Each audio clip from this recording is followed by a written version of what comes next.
మంచు Lakshmi Prasanna main lead గా చేసిన లక్ష్మీ బాంబ్ ఈ నెల 10న రిలీజ్ కాబోతోంది.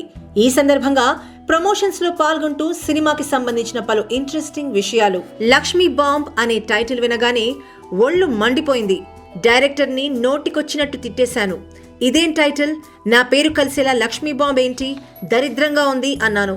స్టోరీకి పర్ఫెక్ట్ గా యాప్ట్ అవుతుందని, మీకంటూ ఓ మార్కెట్ ఉంది, ఈ లక్ష్మీ బాంబ్ మీ ఇమేజ్ ని మరింత పెంచుతుంది అని కన్విన్స్ చేయడంతో ఒప్పుకున్నాను అని చెప్పింది లక్ష్మీ మంచు.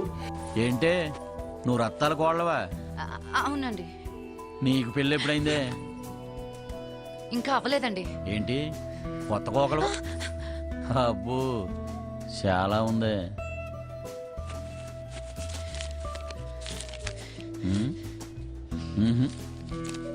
వంద ఇచ్చినా కూడా నీకు తక్కువేనే. ఆహా, ఇంకో చీర కొనుక్కుంటావని? అదేంటండి, నాకెందుకు ఎత్తున్నారు? ఎందుకేంటి మీ అత్తయ్య లేకుండా నువ్వు ఒక్కదాని వస్తావని? చెప్పు తెగుద్ది. అయితే చెప్పులే కొనుక్కో. ఏమి చిత్ర, ఏమైంది? ఏమీ లేదే, చీర కొనుక్కోమంటే బెడ్ చేస్తుంది. బాగా మొహమాటం ఎక్కువ అనుకుంటే నీ కోళ్ళకే. ఈ మూవీలో తను ఓ పవర్ఫుల్ జడ్జ్ గా కనిపించబోతోంది. తనలోని టాలెంట్ ని మరింత బయటికి తీసే సినిమాగా లక్ష్మీ బాంబ్ అవుతుందని ధీమా వ్యక్తం చేసింది. ప్రస్తుతం ఆర్థిక ఇబ్బందుల కారణంగా తను నిర్మాణానికి దూరంగా ఉన్నానని, మంచి కంటెంట్ ఉన్న స్టోరీ రెడీ అయితే ఓన్ బ్యానర్లో సినిమా చేస్తానని చెప్పింది.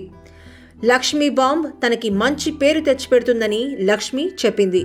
Please subscribe. Please do subscribe. Please subscribe. Do subscribe. Please subscribe. Please subscribe. Please subscribe to TFC Media YouTube channel.